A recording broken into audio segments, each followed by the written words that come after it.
أينما كنا أينما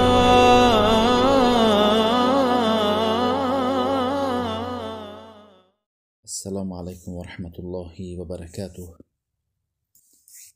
خوش آمدید دوستان به برنامه رمضانی که ما به دومین آیتی سوره بقره، آیتی متعلق به روزه می باشد، آیتی 184 آمدیم که آیتی 183 که متعلق به روزه بود ابتدایش در درسی گذشته و در برنامه رمضان سابقه گذشته بودیم.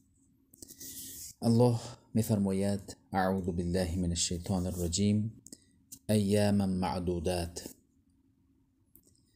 این روزهای رمضانی روزهای با شمار می باشد، یعنی 30 ماه رمضان می باشد یا 29 روز.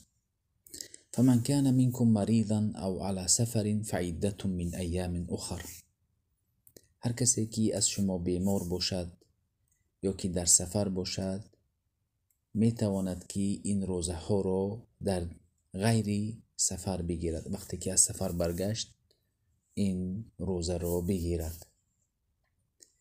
در حقیقت حدیث ها وارد شده است که انس ابن مالک میگویند که ما با همراهی پیامبر سفر میکردیم، شخصایی بودن که روزه میگرفتن، شخصایی بودن که افطار میکردن، کسی یک دیگرش رو عیب نمیکرد، یعنی رخصت است.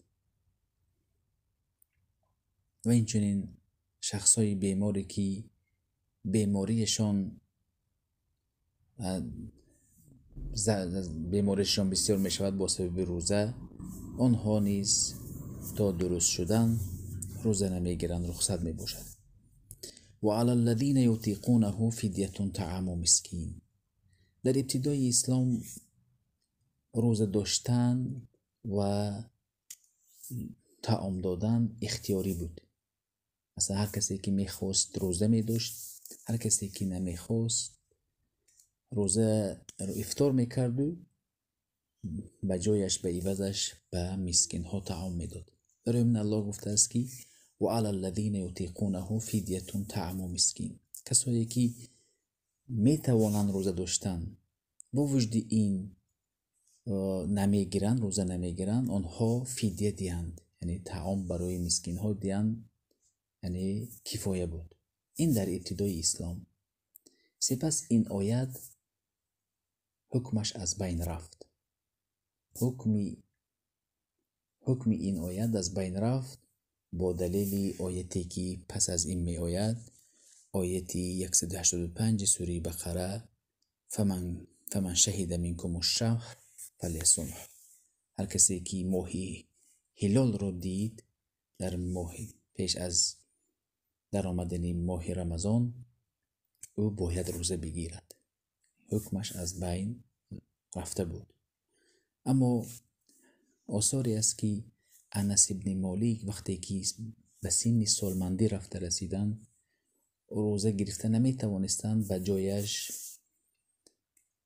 به عوضی که هر روزی که روزه نمیگرفتند به مسکین ها طعام میدادند. این آثار از انس ابن مالک می باشد. عبدالله ابن عباس میگویند که این آیت برای شخصایی که سالمندی که روزه گرفته نمیتوانند یا بیماری که بیماریشان درست نمیشود، آنها به عوضی که روزه نمیگیرند به عوضی هر روزش به دیگرها مسکین ها طعام میدهند. آنها الله میگوید فمن تطوع خیرا فهو خیر له. هر کسی که به مسکین ها برای بد طعام دادن اگر بیشتر بدهد برای او بهتر می باشد. و ان تصوموا خیر لکم. و روزه بگیرد بهتر می باشد. در ابتدای اسلام که اختیاری گفته بودیم، سپس حکمش از بین رفت. الله میگوید که اگر شما یعنی افطار رو اختیار نکنید، روزه بگیرید بهتر می باشد.